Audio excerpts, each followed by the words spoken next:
যোৱা কেইটামান দিনত আমি কেইবাটাও গুৰুত্বপূৰ্ণ সিদ্ধান্তও গ্ৰহণ কৰিছোঁ। আমাৰ ৰাজ্যত যেতিয়া নিৰ্বাচন হয়, নিৰ্বাচনৰ আগতে মাত্ৰ 4 মাহ চৰকাৰৰ টকা পইচা খৰচ কৰাৰ বাবে আমি ভোট অন একাউণ্টছ আমি গ্ৰহণ কৰোঁ। কাৰণ নিৰ্বাচনত কোন ৰাজনৈতিক দল জিকিব সি ঠিক হৈ নাথাকে। নিৰ্বাচনৰ পিছতেই যাতে এখন পূৰ্ণাংগ বাজেট দিব পৰা যায়, সেইবাবে নিৰ্বাচনৰ সময়ত মাত্ৰ 4 মাহৰ বাবে দৰমহাকে ধৰি প্ৰয়োজনীয় খৰচখিনি কৰাৰ বাবে আমি ভোট অন একাউণ্টছ বাজেট গ্ৰহণ কৰোঁ।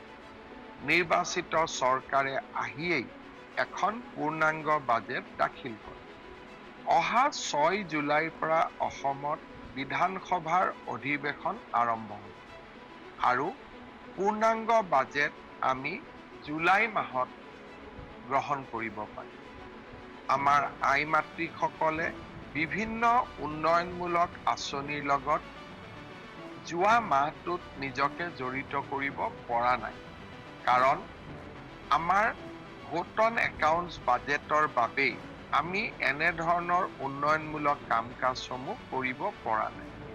মই ইতিমধ্যে সংবাদ মাধ্যমত কৈছোঁ, কিন্তু আজি মই আপোনালোকক আকৌ এবাৰ ক'ব খুজিছোঁ যে আগষ্ট মাহৰ প্ৰথম সপ্তাহৰ পৰাই মই চেষ্টা কৰিম 2 বা 3 আগষ্টৰ পৰাই আপোনালোকে অৰুণোদয় আঁচনি আগৰ দৰে লাভ কৰিব। আগষ্ট মাহৰ পৰা অৰুণোদয় আপোনালোকে মাহেকীয়া নিয়মিতভাৱে পাই থাকিব আৰু আপোনালোকে অলপো চিন্তা কৰিব নালাগে।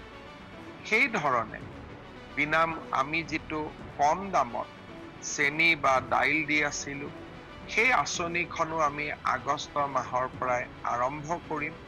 অৱশ্যে আমি ইয়াক অকণমান নতুন ৰূপত লৈ আহিম। সেই বিষয়ে আমাৰ পূৰ্ণাংগ বাজেটত আপোনালোকে শুনিবলৈ পাব। নিযুত মইনা, নিযুত বাবু, এই প্ৰত্যেকবোৰ আঁচনি, জীৱন প্ৰেৰণা, এই প্ৰত্যেকবোৰ আঁচনি আমি আগষ্ট মাহৰ পৰা আৰম্ভ কৰিম। বহুতে মোৰ ফেচবুকত প্ৰশ্ন সোধে, মামা জীৱন প্ৰেৰণা কেতিয়া পাম, নিযুত মইনা কেতিয়া পাম?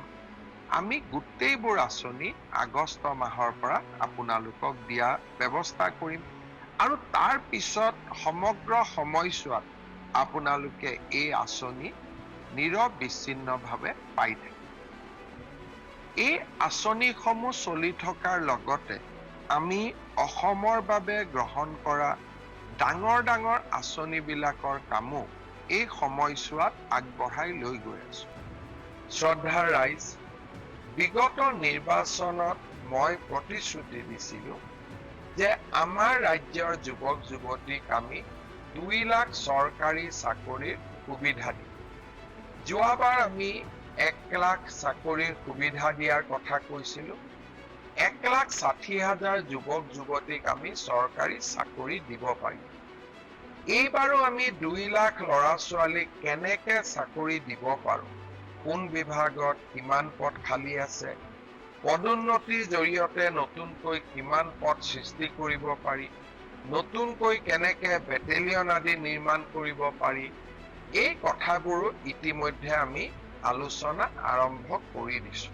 অৰ্থাৎ নিৰ্বাচনৰ সময়ত দিয়া প্ৰতিশ্ৰুতিবোৰ কেৱল মাত্ৰ নিৰ্বাচনী প্ৰতিশ্ৰুতি নহয়, ই আমাৰ উন্নয়নৰ মন্ত্ৰ, অসমক বিকাশৰ পথলৈ আগুৱাই লৈ যোৱাৰ এক আমাৰ বাবে পবিত্ৰ দায়িত্ব আৰু কৰ্তব্য।